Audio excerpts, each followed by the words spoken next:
রাষ্ট্রপতি, তিনি পদত্যাগ করেছেন। পদত্যাগ করার সময় তিনি বলেছেন I am sick so it is done. অনেকেই বলছেন যে তার পদত্যাগ করার কথাই ছিল, এটা খুব স্বাভাবিক ঘটনা, তার পদত্যাগ করার সময় এসেছিল। সময়টা কে এসেছিল সেটা নিয়ে একটা কথা বলি। দেখেন, রাষ্ট্রপতি শাহাবুদ্দিন আহমেদ চুপ্পুর পদত্যাগ করার কথা শোনার পরেই পদত্যাগ কথা শোনার পরেই আমরা দেখলাম আমাদের সাবেক প্রধান উপদেষ্টার সাবেক তথ্য সচিব জনাব শফিকুল আলম তিনি স্ট্যাটাস দিছেন। একটা না, একাধিকই দিছেন মনে হয়। তো সেইটার মূল ভাষ্য হইলো যে একটা আপদ দূর হলো, ইংরেজিতে তিনি যেটা বলছেন সেটার একটা কথা।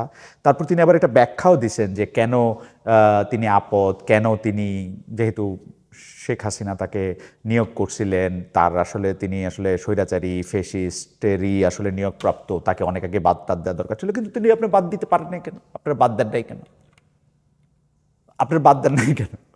মানে ডক্টর মোহাম্মদ ইউনূস এবং তার সরকার আসলে সবটাই করছেন। মানে একটা আছে না, মানে ধর্মেও ছিলেন, জিরাফেও ছিলেন, তো সেটা করছেন। এখন শাহাবুদ্দিন সাহেবের পদত্যাগটা কেন টাইমলি আমি দেখি, ওই সময় তাকে বাদ দেওয়া হয় না। তো একটা ইলেকশন হচ্ছে, একটা ইলেকশন হওয়ার পরে বিএনপি ক্ষমতায় আসছে, তো বিএনপি ক্ষমতায় আইসাই কি তারে আসলে বাদে দিবে? কারণ যদ্দূর জানা গেছে, যখন ইউনূস সাহেব ক্ষমতায় আসছিল তখন তাকে বাদ দেওয়ার জন্য যে চেষ্টা করা হয়েছিল, এবং সেই বাদ দেওয়ার চেষ্টার মধ্যে চেষ্টা নিয়ে যে আন্দোলন হয়েছিল, সেই আন্দোলন যারা বৈষম্য বিরোধী ছাত্র বলি, নাগরিক শক্তি বলি, তারা যে আন্দোলন করছিল, সেই আন্দোলনটা করার সত্ত্বেও তাকে আসলে বাঁচাইছে নাকি বিএনপি। কারণ বিএনপি চাইছে যে তিনি প্রেসিডেন্ট থাকেন, বিএনপি চাইছে যে প্রেসিডেন্ট শাহাবুদ্দিন আহমেদ চুপ্পু বঙ্গভবনে থাকেন। কেন এটা বিএনপি চাইছে? বিএনপি এটা চাইছে কারণ বিএনপি মনে করছে প্রধানমন্ত্রী নাই, সংবিধানের ধারাবাহিকতা বা সংবিধানটার যদি কোনো মতে 106, মানে সংবিধানের 106 দিয়া প্রধান বিচারপতি সহ অন্যান্য বিচারকের মানে আপিল বিভাগের বেঞ্চ থেকে একটা অর্ডার আনা গেছে যে এই সরকার হইল রাষ্ট্র পরিচালনা করবে, কিন্তু সেটা কতটুক শক্ত হবে, সেটা কতটুক সাংবিধানিক হবে, পরে গিয়ে এসে আবার এটা গ্যাঞ্জাম হবে কিনা, সাংবিধানিক যে সুতাটা ঠিক থাকবে কিনা, তার জন্য চাইছে। তো ভালো কথা চাইছে। চাওয়ার পরে এখন আর কি চাইছিল বিএনপি? আর মানে এখন নির্বাচন চাইছিল। এখন নির্বাচন হয়েছে, নির্বাচন হওয়ার পরে বিএনপি ক্ষমতায় আসছে। এখন ক্ষমতায় আসার পরপরই কি উনি মানে জনাব তারেক রহমান রাষ্ট্রপতিকে বলবেন যে আপনি চলে যান? আমার কিন্তু ধারণা ছিল যে রাষ্ট্রপতিকে তখনই তিনি চলে যেতে বলবেন। এই রাষ্ট্রপতিকে তা না উনারা রাখার দরকার কি? নতুন রাষ্ট্রপতি দিবেন। পরে একটা যোগ বিয়োগ, দেখেন আমি সরল মানুষ, অত যোগ বিয়োগ বুঝি না, তখন একটা যোগ বিয়োগ আমাকে একজন বিজ্ঞ লোক বুঝাইলেন যে না রে ভাই, এখন যদি তিনি পদত্যাগ করেন, কোনো কারণে যদি 5 বছর পূর্ণ হওয়ার আগে সংসদ ভেঙে দিতে হয়, সেই সময় যদি প্রধানমন্ত্রী না থাকে, তখন তো রাষ্ট্রপতি থেকে যাবে এই নতুন নিয়োগপ্রাপ্ত রাষ্ট্রপতি। সেই জন্য তাকে 6 মাস দেরি করানো হবে। 6 মাস দেরি করার পরে সেই সময় 6 মাস 5 মাস, সেই সময় আরও 90 দিন সময় পাওয়া যাবে। কারণ নিয়ম অনুযায়ী এখন উনি স্পিকারের কাছে পদত্যাগ করছে, 90 দিন পরে, 90 দিনই তো, হ্যাঁ, 90 দিনের মধ্যে আরেকজন রাষ্ট্রপতি নিয়োগ করতে হবে। সেই নিয়োগ করার পরে তাহলে একটা সময় পাওয়া যাবে যখন ইলেকশনটার সময় রাষ্ট্রপতি থাকবেন বিএনপি নিযুক্ত নতুন রাষ্ট্রপতি। সুতরাং এই জনাব চুপ্পুর এই বঙ্গভবনের ছোট ছোট মাছ পছন্দ করেন উনি, পুকুর অনেক আসে, সে পুকুরের মাছ, তারপর হচ্ছে গাছে ঝুলে থাকা সিম, সেগুলি এখনও শীতকাল না, মানে সিমের সময় না। আমি সিম টিম শীতকালেই খাইতে বলছিলাম, কারণ মানে আমার কাছে মনে ছিল যে ফেব্রুয়ারি মার্চ মাসেই উনাকে চলে যেতে বলা হবে। এখন উনাকে চলে যেতে বলা হইলো, মাঝখান দিয়ে উনি 2-3টা ভাষণ দিছেন, একটা সংসদে বলছেন, তার ভাষণের উপর ধন্যবাদ প্রস্তাব হয়েছে, তিনি আওয়ামী লীগের অনেক নিন্দামন্দ করছেন, বিএনপির অনেক ভালো কথা বলছেন, এই কাইন্ডা একটু সংবিধান লঙ্ঘনও করছেন, সংবিধান চেঞ্জ না করেই তিনি সংবিধানে যা নাই তা বলছেন।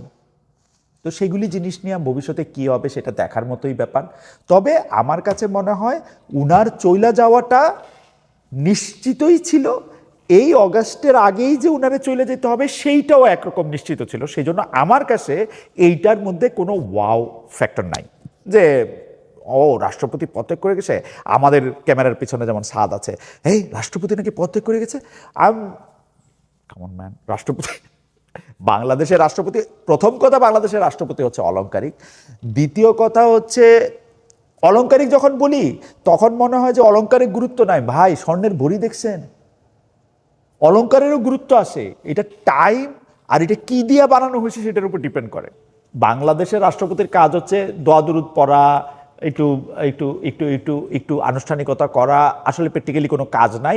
তার চেয়ে বড় কথা হলো বাংলাদেশের রাষ্ট্রপতি কেবলমাত্র একজনের ইচ্ছাতেই নিয়োগ পাবেন, তিনি যাই হোক না কেন। তবে চুপ্পু সাহেবের নিয়োগটা আমাকে আশ্চর্য করছিল, এবং এই আশ্চর্য আসলে আওয়ামী লীগের পুরা লোকদেরও করছিল। আমার মনে আছে শেখ হাসিনা কেমন জানি হাইসা বলছিলেন যে কেউ জানে, কেউ কেউ কেউ জানতো না। আমি আমি মানে এই ব্যাপারটা নিয়ে যে গর্ব করা যায় যে কেউ জানতো না, এইটাও একটা আশ্চর্য। স্বয়ং যিনি রাষ্ট্রপতি ছিলেন তিনি বলতেছেন যে আমি আর মাননীয় প্রধানমন্ত্রীকে পায়ের ধুলা নিতে পারি না, উনি আর আমাকে পায়ের ধুলা দেন না। মানে আপনি বুঝতে পারতেছেন, করছে লন্ডনে গিয়ে শেখ হাসিনার সাথে কথা কইছেন, এই জন্য তাকে বাদ দিয়ে দিচ্ছে। অথবা শেখ হাসিনা ডিসেম্বরে আসতেছে, তার আগে বিএনপি তাকে বাদ দিয়ে দিচ্ছে। ভাই, শাহাবুদ্দিন আহমেদ যে বাদ দিবে সেইটা তো বহুত দিন আগের থেকে একটু ক্যালকুলেশন করা। আমার অনুষ্ঠানে আয়সা বিএনপির কোনো একটা এমপি বা বড় নেতা এরকম কিন্তু কইছিল যে এই যে শাহাবুদ্দিন আহমেদ কোথায় জানি লন্ডন না কোথায় জানি গেল 23 জন না 24 জনের নিয়ে। আমি প্রশ্ন করলাম কি ব্যাপার ভাই, আপনারা এদিক দিয়ে কৃচ্ছ সাধনের কথা কইতেছেন, এদিক দিয়ে কইতেছেন টাকা নাই, রাষ্ট্রপতিরে পাঠাইতেছেন 23 জন সাথে দিয়ে, এটা কি করা?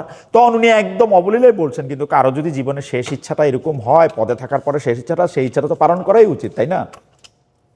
এবার রাষ্ট্রপতিরা অনেক গপ্প হয়েছে, অনেক গুজব হয়েছে। রাষ্ট্রপতি পদটা শুনতে যেমন ভালো, বঙ্গভবন বাড়িটা দেখতে যেমন ভালো, পদের মধ্যে থাইকা কাজকর্ম ভালো হওয়ার সুযোগ আসলে খুব কম, আসলে খুব কম।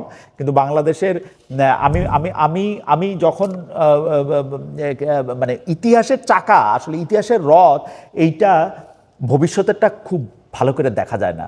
বিশ্বাস করেন, যখন শাহাবুদ্দিন চুপ্পু সাহেব বাংলাদেশের রাষ্ট্রপতি হইলেন তখন আমি একদম মনে করেই নিছি বাংলাদেশে কিন্তু অনেক ইনসিগনিফিকেন্ট রাষ্ট্রপতি হইছেন। আসলে বাংলাদেশের রাষ্ট্রপতি থাইকা পরে রাষ্ট্রপতি পদ থেকে গিয়া এমপি ইলেকশন করছেন, এরকম লোকও আছে, বুঝছেন?